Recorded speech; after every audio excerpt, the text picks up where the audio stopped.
All right, here we are again in the locker room. Today we're going to talk about obesity, and particularly we want to, at the end, get to obesity and how it's playing a role in the COVID-19 crisis and bad outcomes. But at the beginning, we just want to talk a little bit in general about obesity, and I want to kind of set the table as well, just to say that obesity can also be considered a threat stress disorder. We spent a lot of time talking about the threat stress response in past sessions, and particularly about the hyperactive threat stress response and the activation of pro-inflammatory cytokines in the COVID-19 crisis and infections, where when things start to get out of control, that's caused by a pro-inflammatory cytokine storm. So that's what we're going to try to cover. We'll try to do it pretty quickly here today. So let's go up to the whiteboard. Again, just reiterating that we're making the point as we move forward that obesity can be considered in the threat stress response spectrum of disorders. And we've covered all the different things that can come at us as a threat in almost every session. I won't go into that in too much detail, but certainly we have physical threats, the potential for injury from lions, tigers, bears, and other people, warfare, things like that. We also have infections such as the COVID-19 virus, but there's also bacterial and parasite infections, and there are toxins, things like that can be a physical threat to us.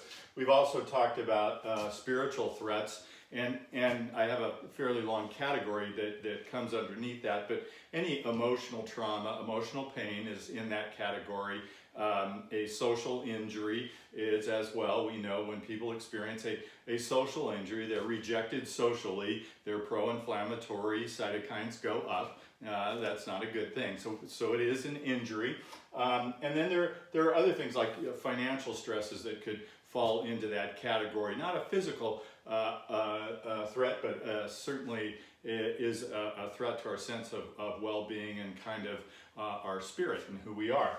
And then we have talked about, we have a lot of things going on down in the shadow of the brain that can poke at the threat stress system, activate it, including predictive codes of threat. So past experiences get coded and we make predictions about threat. Traumatic memories can also crop up and poke the threat stress response. And then thought suppressions and emotional repressions can activate the threat stress system as well. So those are all the threats. Now let's get over and talk about obesity here. So what we all kind of learn fundamentally is that obesity is a problem of excess calories, too many calories in. And that is partly true, and so that has to be part of the equation in treating obesity and losing weight is to reduce caloric intake, but it's certainly not the entire scope of what causes obesity. Then the other piece of that equation is that we're taking in too many calories and we're not burning enough calories on the other end. We're not getting enough physical activity and exercise. So those two things are relatively simple, right? Cut down on the amount you take in and increase your exercise activities, whether it's getting a workout or working in the yard or however you choose, just to stay moving. Now let's get a little bit more granular on this on the calories that we take in.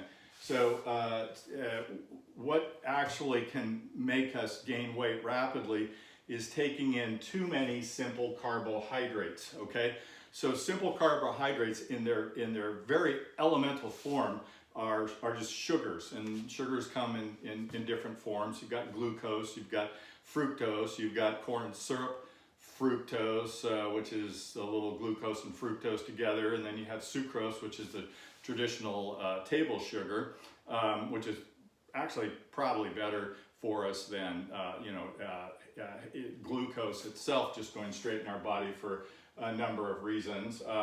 But there are other things that count in this category as simple carbohydrates, and they're frequently the processed foods that we buy, that, you know, the bread, so milled flour. Flour is a processed food, pastries and cakes and pie crust and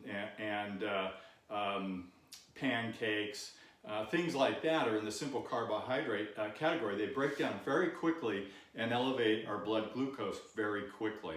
They're easy to digest, which we'll talk about in a second, but they elevate our blood glucose level too fast, too high, and with that we get a big flood of something called insulin out of our pancreas, which if we're not actually burning that glucose, the insulin will store it in fat cells and we'll gain weight.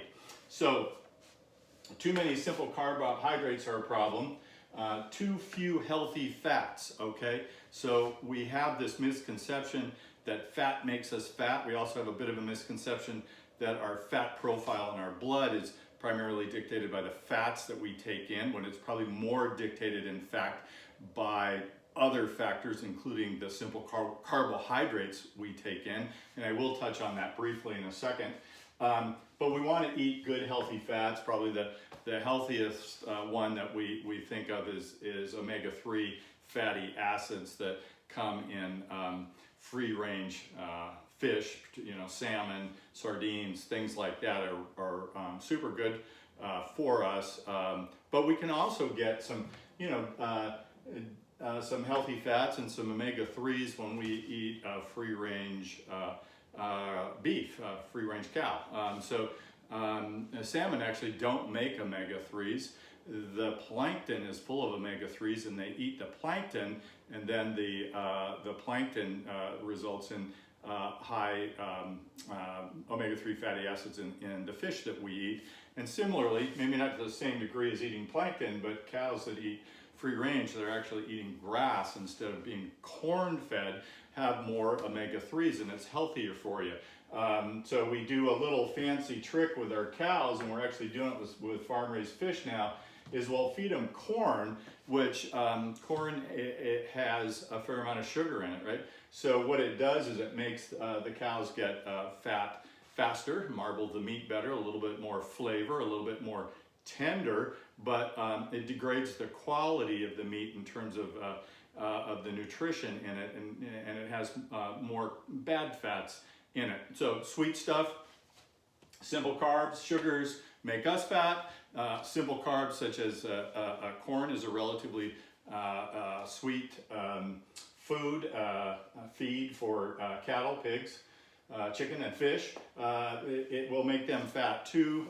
They'll grow faster, but they'll be less healthy for us. So keep that in mind. And then the other thing that we tend to do is get too little protein. Protein's obviously necessary for us to, you know, build tissue and muscle. And so some of the solutions up here, just to talk about briefly, are we need to shop right, okay?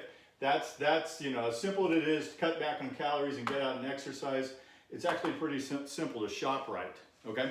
So you go into the store, and you're going to go down the fruit and vegetable aisle, and I'll say it's all free game. There's some, you know, fruits and even some vegetables that, like corn, that are kind of sugary, but as long as you're getting a good variety down the fruit and vegetable aisle, getting lots of color, lots of variety, and you're kind of mixing it all together and not just eating, you know, potatoes all day or corn all day, you're going to be fine. You're going to get a nice mix of the nutrients that you need, the fiber you need, and you will get a few simple carbohydrates, but when they're mixed with everything else, they don't just squirt into our blood as sugar and jack our insulin up and make us fat.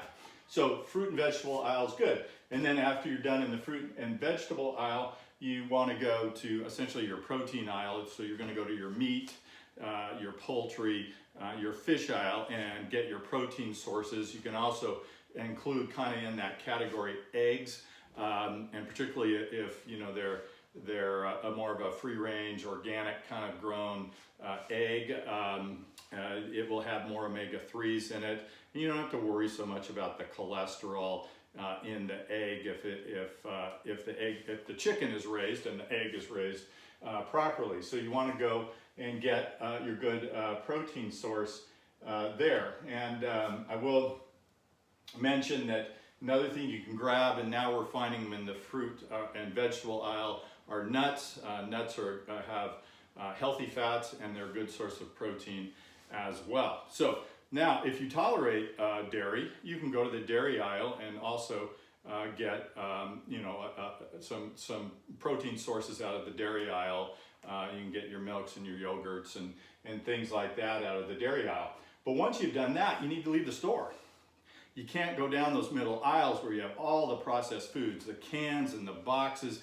If the food is coming with a label on it, that's a problem, right? It's probably been processed because they got to tell you everything they threw into it. And a lot of the processed food has added sugar and added salt, because that makes us, kind of crave that and come back and buy it again. And so there's a lot of marketing strategies and fillers put into those processed food categories.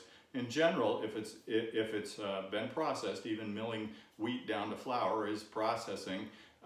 Then, or you could even say maybe even taking a cow and jacking it with hormones and giving it antibiotics is processed too. But we're just mainly talking about what's down those center aisles in the grocery store that you just want to stay away from. So that's a pretty simple thing to do. To shop right, get in, get out, and if you don't bring it in the house, it's not a problem. Okay, so now let's move to kind of where we were setting the table earlier on. Too much stress makes us fat. Too much stress makes us obese. Well, how does that happen? Well, when we're under stress, as we've talked about in every session, is when we're under stress, when we're under threat stress specifically, we tend to throw out a lot of pro-inflammatory cytokines, and there's a cascade of events that happens with pro-inflammatory cytokines that we're going to get to in a second. But the pro-inflammatory cytokines can actually directly stimulate the adrenal gland, the adrenal cortex, to produce a hormone called cortisol. But the bulk of our cortisol actually comes from a network starting with our threat response in the amygdala and going to the hypothalamus to the pituitary, and then dropping down here to the adrenal gland to send out stress hormones, of which one of those stress hormones is something called cortisol, which we've talked a lot about in past sessions. That cortisol in a threat stress response, its primary mission is to mobilize fuel, okay?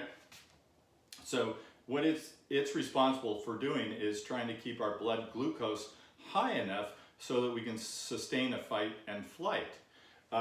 So that can be a little bit of a problem if we're eating sugary foods, okay? So our blood glucose level is high from the sugary foods, and now we're under threat stress, and that's jacking up our cortisol, which is then making our blood sugar even higher, and our body is going to react to that, and it's going to produce insulin from the pancreas, and that insulin then is going to store all that glucose. It doesn't need it. We're not burning it. We're not actually fighting the tiger or running or fighting a virus in the moment. We're sitting at work being stressed and eating simple carbohydrates, so it's going to push all of that sugar essentially into fat storage. So what is that? What do we end up looking like when we're? And we talked about before that when we are running from the tiger, we want glucose. We don't have time, nor does it sound appealing to stop at McDonald's and get a greasy burger if we need fuel to keep running or fighting the tiger. It needs to be something easy to digest and that's going to get our blood glucose high quickly, okay? So we crave simple carbohydrates under threat stress, even if it's not running from a tiger. So the bottom line is all of these mechanisms come down and increase our blood sugar and then stuff our fat cells. And then once our fat cells get kind of full, they basically say, no, I don't need any more storage. I've stored enough, right? You don't need to store any more. This is good enough for me. And your fat cells, basically when insulin comes knocking at the door saying, hey, I want to let my friend glucose come in, the fat cells close the door and lock it and say, no, you're not getting in. They become insulin resistant. So when they're insulin resistant, the blood sugar really doesn't have any place to go other than to spin around in the blood, and eventually it will overflow into the kidney, into the urine, and will pee it out. So when we get insulin resistant, we end up getting diabetes mellitus, which basically means sweet urine. We get sugar in our urine. Okay, so that's kind of the history of how we can go from, maybe not exercising enough, maybe not picking the right foods, maybe eating too much food, but basically even people who start really attending to this, if they're in threat stress physiology, they have a really tough time losing weight. They have a really tough time staying away from simple carbohydrates and sugars, but they also have a tough time losing weight because of this sort of cortisol effect. So what is it that makes the fat cells insulin resistant? Who's the guy at the door saying, no, you're not coming in. I'm shutting the door on you. Get out of here. So the fat cells actually create pro-inflammatory cytokines that we've been talking about in COVID with pro-inflammatory cytokine storms. They make pro-inflammatory cytokines. They're the guys that are shutting the door. So you can imagine if you're overweight and you're insulin resistant, perhaps diabetic, that you have an elevation in just baseline pro-inflammatory cytokines. These pro-inflammatory cytokines are not coming from the brain, from the nerve connections and nerve transmitters, or coming from fibroblasts in our tissues, or coming from our white cells. These pro-inflammatory cytokines, but they're the same ones. These pro-inflammatory cytokines are being made by our fat cells, and they say, nope, I'm not taking any more sugar. I don't care if your blood sugar is too high or if you're having to pee every 5 minutes because you're peeing out so much sugar. So that kind of explains part of the equation with COVID-19 and why people with obesity and diabetes are suffering more. They go over the cytokine threshold and start to crash and burn. But let's talk about what we do when somebody is hyperglycemic or their blood sugar is too high, and we want to get it down in the normal range. That we got to get that blood sugar back down normal. So we're measuring blood glucose and how much of our hemoglobin has got sugar on it and stuff like that. So our first strategy sometimes is we give them more insulin. Okay, they're insulin resistant, but if we give them more, the insulin will just, eventually the guy will get tired of, shutting the door and let some glucose leak in. The problem with giving more insulin is it does then make a fatter fat cell, and we get fatter, right? So people who are given insulin in type 2 diabetes for insulin resistance to get their blood sugar down tend to gain weight. Well, what does that do? That's not very good. Now they're heavier, and they're probably creating more pro-inflammatory cytokines to stop it. So, but we do that, but to me, it doesn't make sense. The other thing that we sometimes do is we will give medications that stimulate increased release of insulin from the pancreas. So we're not injecting insulin, we're getting our own insulin out of the pancreas in higher quantities, but it's the same thing. We're just pushing more insulin at the storage system so that we can, plump up those fat cells more, gain weight, and have more pro-inflammatory cytokines. And then another thing we will do is we give a medication that we're going to talk about a little bit later out of the category that improves the sensitivity of the cells, these fat cells, to insulin, So again, we can pack more glucose in there, make the fat cell fatter, essentially. It converts to fat. We can do that as well. Well, it's really interesting that these medications, and particularly one we want to talk about is glucophage or metformin, it improves insulin sensitivity to allow more storage by decreasing pro-inflammatory cytokines. So that's kind of wild, really. And then some of the other stuff, newer kind of things that are being tried now.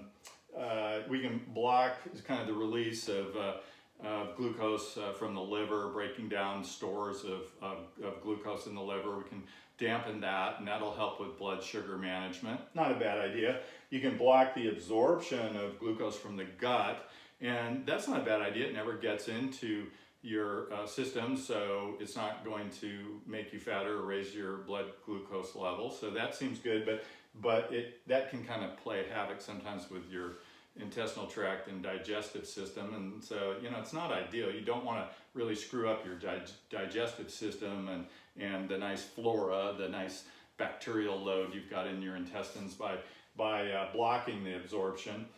Something that's pretty cool is you can now give a medication that causes you to excrete more glucose in your urine. So that can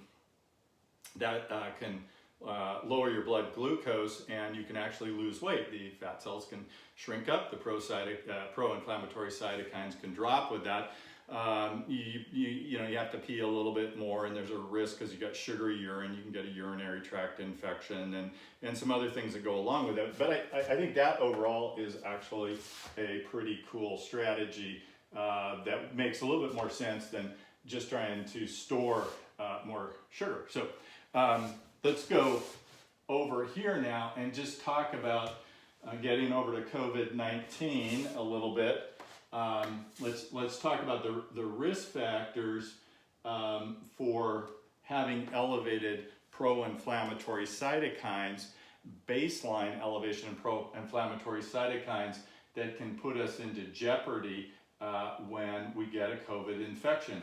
So number one on the list is obesity for me. Number two is diabetes.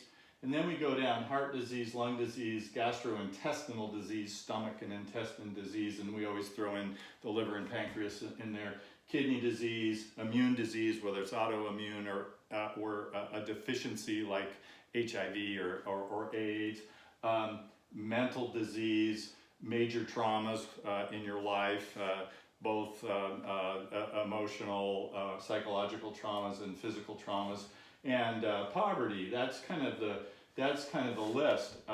All of these things here can elevate your pro-inflammatory cytokine level at the baseline. But the other issue is that if you're obese and you are rejecting taking more storage into your fat cells and your pro-inflammatory cytokine levels are elevated, those pro-inflammatory cytokine levels, if they are chronic, do damage to us, okay? So that can actually, as we talked about, the pro-inflammatory cytokines create insulin resistance, which then create diabetes. And the sequelae of diabetes, arguably, all the disease that goes with diabetes may be more related to the pro-inflammatory cytokines than it is to the high blood sugars. So, but we got to pay attention to that, right? So, heart disease, vascular disease, there is a big issue around pro-inflammatory cytokines. High blood pressure kind of goes in with that. A lot of the gastrointestinal diseases are from pro-inflammatory cytokines, ulcers, gastritis, esophagitis, colitis, irritable bowel, things like that. So we can kind of go down the list, and we know that autoimmune diseases are mediated by pro-inflammatory cytokines. We know that every mental health disorder has associated pro-inflammatory cytokines. And we know that past traumas set kind of this baseline activity in our brain at a higher sort of threat level, and so they have elevated pro-inflammatory cytokines. That's not coming from being obese, though. And then we also know that poverty will elevate pro-inflammatory cytokines. So let's go to our little graph here that we've referenced previously. If you're healthy and you don't have a lot of these risk factors, right, and you're trotting along here and are normal, but then you get the COVID-19 virus, this blue line represents the viral load. You go along here and a few days into it, you hit a fever, you get a little hypermetabolic, you kick the crap out of the virus, and everything goes back to normal, okay? So that's the way we would like viral infections to play out. If you have an elevated baseline of pro-inflammatory cytokines, such as if you're obese or diabetic, then you start here, and as you get into that febrile state, those pro-inflammatory cytokines start kicking up to get after the virus, and you go over this threshold line, and it's at that point that you now start to crash and burn, okay? So we want to mitigate that curve. We've talked about that frequently, and some of the things that you can do to mitigate the curve are in a past talk. But I want to point out here today, because we're talking about it, if at this inflection point right here in somebody who's obese with type 2 diabetes, we were actually to give them glucophage or metformin, this guy that improves insulin sensitivity, right? And it does that by dropping pro-inflammatory cytokines, because they're the gatekeeper. So if we gave the glucophage right there, we might actually be able to turn this cytokine curve earlier and prevent going over the threshold, and these folks would go on and be just fine. So in our past talks where we talked about this, I kind of left glucophage out of the mix because I wanted it to be in this discussion of COVID with obesity and diabetes. Now, let's also just remind ourselves that this early phase of fighting an infection, it's a fight or flight response, okay? It's an aggressive response. We're hypermetabolic, we're a little irritable, we're definitely achy, and we mount a fever. And a fever is a high metabolic demand state. It's just like fighting a tiger. We're fighting the virus, and it's taken a lot of calories to fight it. So in that window, giving people some sugar, having some high sugar is actually okay. That's not too much of a problem, right? We've talked about, though, when we start getting up into this threshold area where our body is, our cytokines are sky high, our body is exhausted, and we will flip into freeze and faint physiology, sort of collapse physiology, surrender physiology. That's not a great time to have a high blood sugar, because what happens is when we go into that state, everything is kind of shutting down, okay? We are dropping our heart rate, we're dropping our blood pressure, we can even drop our respiratory rate, not always with ARDS, with COVID lung infection, but with other shock syndromes. We can drop our respiratory rate. We're dropping our hormone levels, we're dropping our neurotransmitter levels, and we're dropping our cellular immunity. Now, the white cells that go out to kick some ass are now falling, and they're also coming offline. So we end up having this pro-inflammatory state with low immune function when we're starting to get up here on this curve. And that's where it gets really dicey. That's a scary place to be. This pro-inflammatory state can do a lot of collateral damage to our own tissues, our own organs, right? And we're actually not kicking the virus's butt because our immune cells are also shutting down. But we were designed to have another strategy, right? When we can't, well, let's not say we can't. Let's say we've kind of beat the crap out of the virus for a little while on the curve. but we're starting to get exhausted and lose the fight. And we need a backup strategy to come in. We need the backups to come off the bench and come in. And that strategy is to go into this freeze or faint physiology where we kind of curl up in a ball, we drop our metabolic function. And in that state, we're designed to run out of glucose, and that's okay because we will burn ketones. And the ketones that we burn in that state actually help fight the virus, okay? So, you know, we go after the virus initially with an inflammation in our immune cells, and then when that doesn't work, we have this backup plan to burn ketones and go into what we call ketosis. So just like our cells in fight or flight need glucose, so does the virus. The virus is dependent on hijacking our cellular mechanics and the mechanics of the cell that the virus needs to replicate itself are, for almost every virus, dependent on glucose. So if we take away the glucose and allow us to burn ketones instead, go into ketosis, the virus can't continue to replicate. Well, you know, that's the design of the majority of the antiviral pharmaceuticals, you know, is to prevent replication of the virus. They aren't frequently designed to go in and blow up the virus. They're just designed to stop it from replicating, stop it in its tracks, let the body shed it and move on. So we actually have a design in our own innate physiology. When we're running out of gas and we can't do the fight, we can go to, you know, to the backup plan and curl up in a ball, low energy state, rest and recover, burn some ketones, and screw up the viral replication process. And as we've talked about before, these ketones are really cool because when we're in that low metabolic state, our cells aren't burning a lot of calories, which helps preserve them. Our blood pressure isn't great. We're not perfusing tissues great, and our oxygenation may not be great. So those cells are kind of in a dicey state.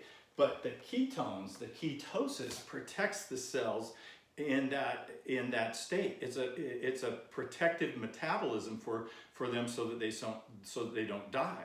But we can really screw that whole system up if we either give people glucose, like by vein, or even by mouth. You know, here, eat Jell-O, drink 7-Up, you know, whatever. That's going to screw up that mechanism, and it's going to allow that virus to continue to replicate. And we're going to go off the curve, right? So we don't want to do that. And then the other thing sometimes we do in trying to control the inflammation is we give people cortisol. Okay, well, what the cortisol also does is it causes gluconeogenesis. It helps us create sugar in the blood. Well, that's not really what we want to do. We want to stop the replication of the virus, and if it's dependent on glucose and we're giving sugar by mouth or sugar by vein, glucose by vein, and cortisol, we're really messing up with our system. So we may not want to do that.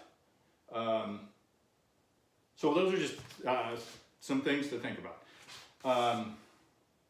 Again, I just always like to summarize at the end of this, and let's point this away, that obesity can be considered a threat stress disorder, and that these are all the potential threats.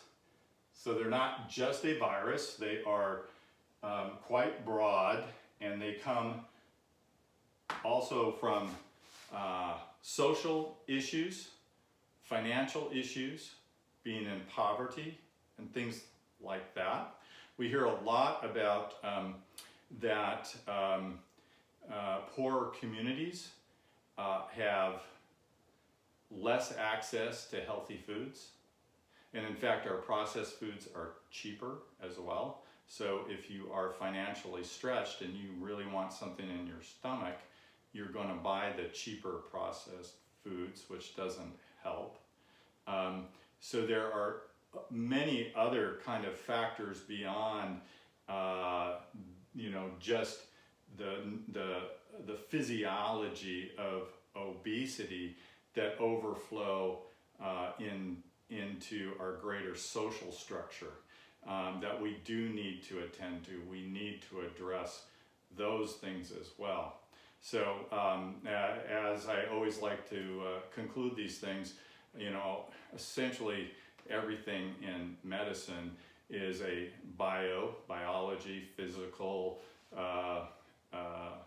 problem, psycho, meaning psychological health is important, and social problem, a biopsychosocial problem. So social illness and disease plays directly into our physiology and can make us physically sick. And in this case, it can make us obese. And we talked about some of the sequelae from obesity, and a lot of it being mediated by these pro-inflammatory cytokines that are also responsible for why people are dying from COVID-19 infections. Thank you.